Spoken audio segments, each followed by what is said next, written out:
गुजरात में इतनी बड़ी त्रासदी हो गई और प्रधानमंत्री नरेंद्र मोदी ने अपनी एक भी रैली रद्द नहीं की। और रैली तो रद्द नहीं की, तस्वीर देखिए दोस्तों। प्रधानमंत्री नरेंद्र मोदी ने दोनों रैलियों में अलग अलग गेटअप पहना हुआ था। दोनों ही रैलियों में उनका अलग अलग गेटअप है।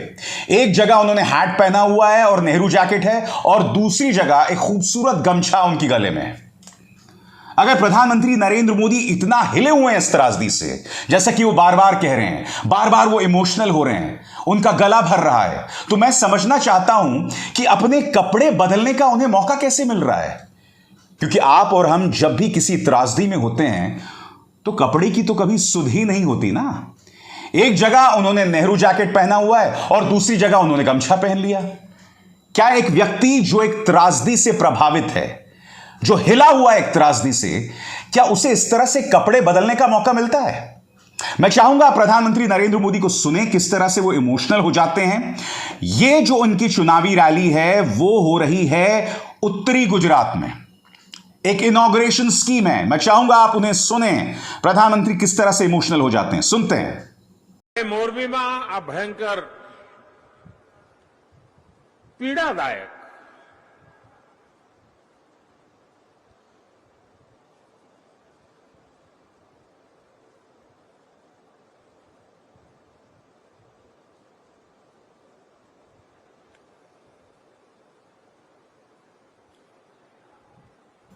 मन बहुत व्यथित। तो सुना आपने, मगर मेरे वो सवाल वहीं पर बदस्तूर बने हुए हैं। अगर प्रधानमंत्री इतने इमोशनल हो रहे हैं, अगर इस कदर वो अंदर से हिल गए हैं प्रधानमंत्री, तो आपके पास कपड़े बदलने का मौका कैसे मिल रहा है?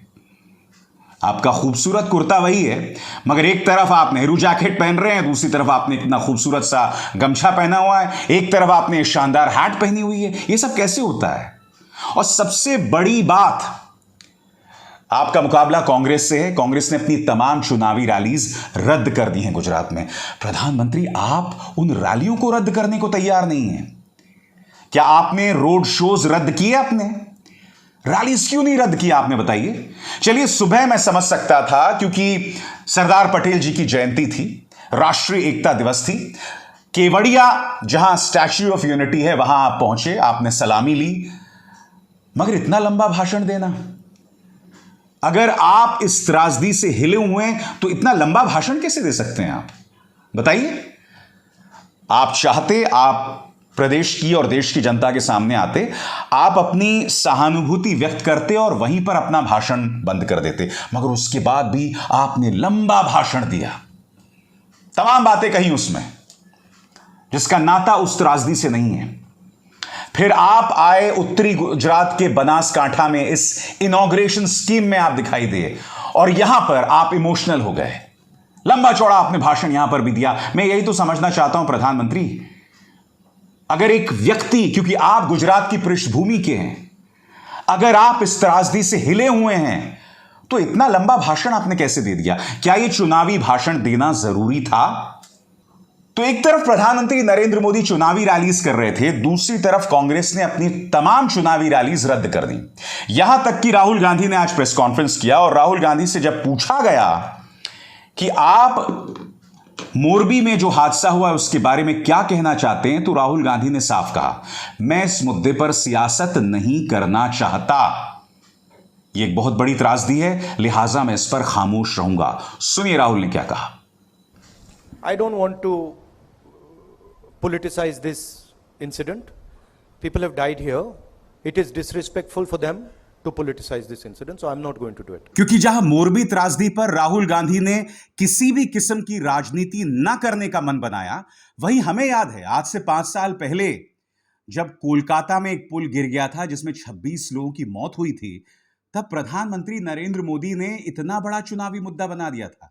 यह तक कह दिया था कि चुनावों के मौसम में यह बड़ा हादसा हुआ, यह भगवान का संदेश है, act of God, act of fraud जैसे शब्दों का इस्तेमाल किया था। तब तमाम शालीनता की हदों को पार कर दिया था प्रधानमंत्री नरेंद्र मोदी ने। राहुल गांधी भी ऐसा ही कुछ कर लेते भाई। दोस्तों, मैं आपको यह भी बतलाना चाहूंगा कि कांग्रेस प्रधानमंत्री नरेंद्र मोदी पर तीखे सवाल कर रही है। कांग्रेस का यह कहना इतनी बड़ी त्रासदी हो गई, मगर प्रधानमंत्री नरेंद्र मोदी ने अपनी रैली रद्द नहीं की। पवन खेरा जो हैं वो पत्रकारों से रूबरू हुए। उन्होंने कहा कि आखिर क्या वजह है कि प्रधानमंत्री अपनी रैलीज को रद्द नहीं कर पा रहे हैं। सुनिए क्या कहा पवन खेरा ने। जिस गुजरात ने उनको सत्ता के शीर्ष तक पहुंचाया, वो आज भी अपने कार्यक्रम गुजरात में जारी रख रहे। अफसोस हुआ नहीं। दिल में दर्द सबके है, पत्रकारों के है, विपक्ष के है, आम नागरिक के है। पूरे देश में लोग परेशान हैं ये देखकर। लेकिन जिस गुजरात ने माननीय प्रधानमंत्री को प्रधानमंत्री के पद तक पहुंचाया, आज भी वो इसी गुजरात में आकर, माफ कीजिएगा, एक हैट लगाकर कार्यक्रम कर रहे हैं, देखा नहीं। और बात यहां नहीं रुकती है दोस्तों। आपके स्क्रीन पर ये हैं संजय झा। संजय झा कांग्रेस के पूर्व नेता हुआ करते थे और उन्होंने मुझे एक मैसेज किया है, एक संदेश भेजा है। उसमें उन्होंने कहा कि उनसे एक हिंदी चैनल ने संपर्क किया और हिंदी चैनल ने कहा कि हम एक डिबेट करना चाहते हैं। तो जब संजय झा ने उनसे पूछा कि ये बताइए आप डिबेट किस पर करना चाहते हैं, तो उन्होंने कहा कि स्टैच्यू ऑफ यूनिटी पर प्रधानमंत्री नरेंद्र मोदी ने जो भाषण दिया उस विषय पर। यानी कि न्यूज चैनल्स गुजरात के मोरबी में जो हादसा हुआ है उस पर बहस भी नहीं करना चाहते हैं। संजय झा ने उनसे पलटकर कहा कि अरे थोड़ा शर्म कीजिए, इतनी बड़ी त्रासदी हो गई, 150 लोगों की मौत हो गई और आप बहस करना चाहते हैं प्रधानमंत्री नरेंद्र मोदी ने जो स्टैच्यू ऑफ यूनिटी पर भाषण दिया उस पर? क्या उससे बड़ी कोई खबर हो सकती है? यह हालत है दोस्तों इन न्यूज चैनल्स की। और मैं आपको एक और चीज बताना चाहता हूं। यह हालत देखिए एएनआई की। एएनआई एक ऐसा व्यक्ति ढूंढकर निकाल कर लाया है और यह व्यक्ति क्या कह रहा है मैं आपको बताना चाहता हूं। 15-20 लड़के पुल को हिला रहे थे, उसके बाद हादसा हो गया। दोस्तों, मैं आपको बतलाना चाहूंगा कि भाजपा का पूरा प्रचार तंत्र और मीडिया का पूरा साथ मिल रहा है। यह नैरेटिव चला रहे हैं कि 15 से 20 लड़कों ने पुल को हिलाया और पुल गिर गया। वो पुल हिलाने के लिए ही था। एक अरसे से, जब से पुल वजूद में है, वहां पर लोग चढ़ के अपने मनोरंजन के लिए, अपने थ्रिल के लिए उस पुल को हिलाते हैं। यह एक रोमांच है। मगर अब मीडिया में, गुजरात की जनता में नैरेटिव ठूंसा जा रहा है कि 15 से 20 लड़के आए, उन्होंने पुल हिलाया और वो पुल गिर गया। मगर मैं बड़ा सवाल आपसे पूछना चाहता हूं, 15 से 20 लड़के आए और एक 100 साल पुराना पुल जिसकी हाल ही में मरम्मत हुई वो ढह गया, वो गिर गया। क्या इनको ये बात समझ आती है? ये बात क्या कह रहे हैं? क्या इनको शर्म आती है कि तुम लोग आज की तारीख में उन लोगों पर हमला कर रहे हो जो मर चुके हैं इस हादसे में? सबसे शर्मनाक बात यह है दोस्तों, भाजपा का प्रचार तंत्र हर जगह ये लोग चला रहे हैं, दोष मढ़ रहे हैं उन लोगों पर जो अब हमारे बीच नहीं हैं, जो जिंदा नहीं हैं। कह रहे हैं कि लोग जो हैं उस पुल को हिला रहे थे और यह तो होना ही था। मोरबी जाइए, वहां की जनता से पूछिए, एक अरसे से उस पुल पर चढ़कर लोग मनोरंजन के लिए उसे हिलाते हैं, रोमांच के लिए उसे हिलाते हैं, मगर आज तक वो पुल नहीं टूटा। अब यह कहा जा रहा है कि साहब एक साजिश के तहत इस पुल को तोड़ा गया।